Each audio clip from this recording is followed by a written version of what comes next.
So we're going to start off with the New England laid stitch this morning, which is on here for when I did the A to Z of embroidery on the N.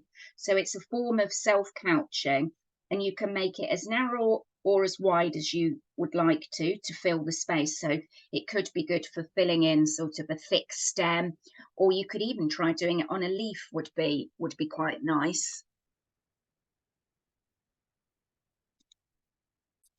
So like I said, on stems or leaves, it can look nice. So what I'm just starting with is 2 parallel lines. I'm doing the usual of about 1 centimetre apart. I've threaded up.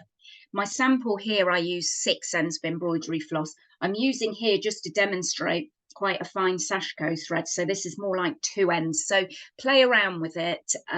So I'm going to come up on the left-hand side of my column there. And I'm going to go in a straight line to the other side and through to the back. I'm then going to come up a little way in from that right hand edge, just above that stitch there.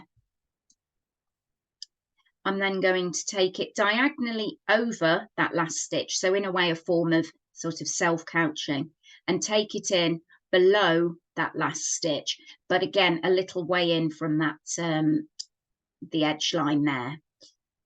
So if I just take it below there, so I've just gone left to right, come up and gone from the right over to the inside left, so it's just couched it down. Then I'm going to come up on the left hand side again below the last line and then take it over to the right again. So here I'm doing this New England laid stitch quite close together. So then when I come up just above that last stitch again, and then couch it down over to the left, like so. So it can be good as a filling stitch really as well. So I take it over and come up and work these lines close together. You can also do it with more of a gap between the lines. So if I just come up a bit lower, and I'll do another demonstration. So I'm going to come up from the left over to the right. I've done that a little bit wider. Now come up just above that first stitch and take it diagonally over, but rather than coming quite close to that line, I'll go further down so it's at more of an angle to couch that down. So now when I come up over on the left, you want to sort of come up on the level with that diagonal stitch. So where I'm coming up here on the left to come over, I'll overlap where I drop that stitch in, so there's not a gap. So I'll come over to the right, and then I'll come up just above that one again, a little way in, and then diagonally over to the right, but a further drop, so I've got more of a gap between my stitches, and then over to the left and over to the right. So as you can see, however wide your column is, you can just adapt it to fit that. So you can adapt the width and also how close together the stitches are. So it's quite a versatile stitch. Like I said, you could have a go at drawing a leaf shape and fill in the leaf shape as well, which I could always demonstrate as well.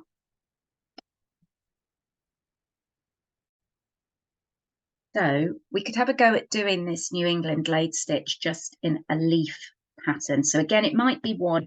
So it looks like this here when you're sort of changing the widths and the shape of it. So in regards to putting it into a leaf shape, you may still have to do a little back stitch to give the definition of the edge of the stitch, but the edge of the shape. So I'll start by going left to right of the top of the leaf, come up just below that stitch and diagonally over to the left and drop it down a bit.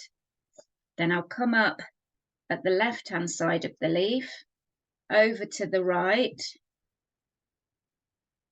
and then I'll come up just above it and take that over to the left. I feel like it looks quite similar to the Cretan stitch that we've done the other week. So it's like I said, a form of self-couching, because you're taking the thread over and then anchoring it down with this diagonal stitch. So again, I'll sort of vary what angle I make that diagonal stitch dependent on what point of the leaf I'm at and how wide it is. So I'm doing more of a angle here when I'm getting closer towards the middle of the leaf. So I've done left to right, come up just above it, part way in, diagonally over to the left, not to the full edge, and then come up on the left at the same level of where I've done that diagonal self-couching stitch. Then I'll go over to the right again, left to right, come up just above that last stitch, and I'm taking the thread over to couch it down. And again, when it's in the middle, I'll be doing that at a bit more of an angle. So it's quite a nice one to play around with, how close you have them together, and also the angle of that diagonal self-couching line. So you could do it. I've left a bit of a gap here between the stitches. You could go closer together if you wanted to. So I'll come up just above that last stitch and go over to the right, left. So come up above it, go over to the left, but not at such a steep angle. So now that when I come up on the left, I'm closer to this last stitch. So it becomes more of a filling stitch.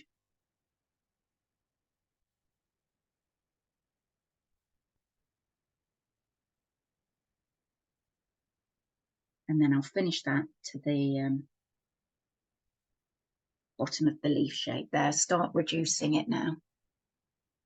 So you can see there I've sort of increased and decreased the shape of the leaf, but what you may want to do the same with some of the others, if it is to fill in a leaf shape where you've shaped it rather than in the column, you may then want to do a back stitch or a stem stitch round to just give it a little bit more definition. But I think it's most effective in this column effect. And like I said, you can vary the width of it. Here I did it really quite wide in the end, or quite close together. So yeah, a nice stitch there.